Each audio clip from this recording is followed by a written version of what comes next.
Alright, my name is Jeffrey Yang, and I'm here to present to you about my topic of decline of men's testosterone. So, more specifically, I'm here to inform you, generational speaking, of why and how men's testosterone has declined. Real quick, just show of hands. I'd like to see how many of you guys have heard from maybe your old folks or older guys have talked and proclaimed about how back in their day they were strong as an ox and how they could bench 405 pounds in the gym. Does that sound familiar? Back in their day, right? That's a very common saying. Back in my day, I could do this, do that. And while it might be witty, there is some correlative pattern to why they say that. Um, Generational speaking, um, men back in the day used to have higher testosterone levels compared to a man now. I'm going to go a bit more further and focus on three main points. These three main points are lifestyle, changes in lifestyle, changes in diet, and changes in the environmental factors. So let's take a trip back to the past to think about first and foremost about the lifestyle. I'm going to cover more specifically on jobs. So we can think about back then, jobs, right?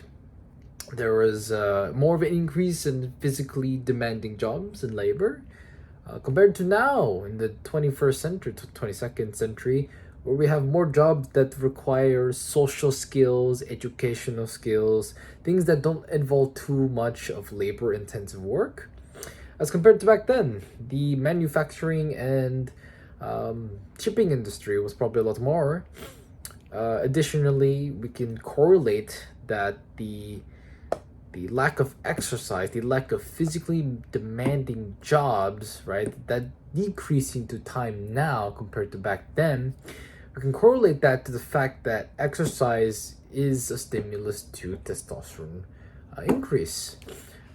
Also, muscle growth. Long story short, I'm trying to get at is you have more physically demanding jobs back then compared to now, right? It's not as much. So that's one main factor I like to I cover. Second thing is the diet. Diet back then is a lot different. We can already confirm that obesity rates all over the world, especially in America, have skyrocketed, over the centuries. There's a study done where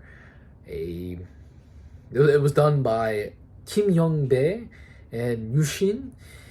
It was talking about males with obesity and being overweight. And then in that study, they did a correlative graph, and it showed there that 45.6% of males in America from the times of 1975 to 2016 have jumped almost 30%. That percentage being 72.7% in obesity rate.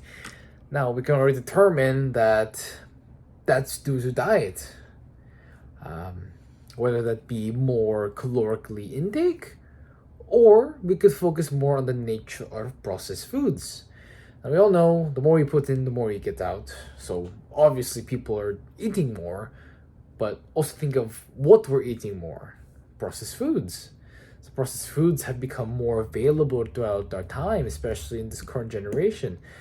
People find them more reliant in processed foods because it's more easily accessible and it's more reliable to fit them. So they take those processed foods, eat them, and that is a factor to decreasing testosterone, because the lack of nutrients, not only is it detrimental to one's health, but hormonally, especially with all the endocrinal disruptors now, it's detrimental to our hormones. Which also brings to my very final point is the environmental factors. Compared to back then in the 1980s, compared to now, technology has increased, the supply and demand has increased for material objects. I'm focusing more on plastics and common household items. These common household items are like personal skincare, personal, makeup, like a makeup, right? The different household products have changed and increased in numbers compared to back then. All right. Quoted from the article under the Northwest Integrative Medicine, I quote this: our environment is full of endocrine disruptors and plastics, foods, and personal care products. Take that into perspective for a minute, right?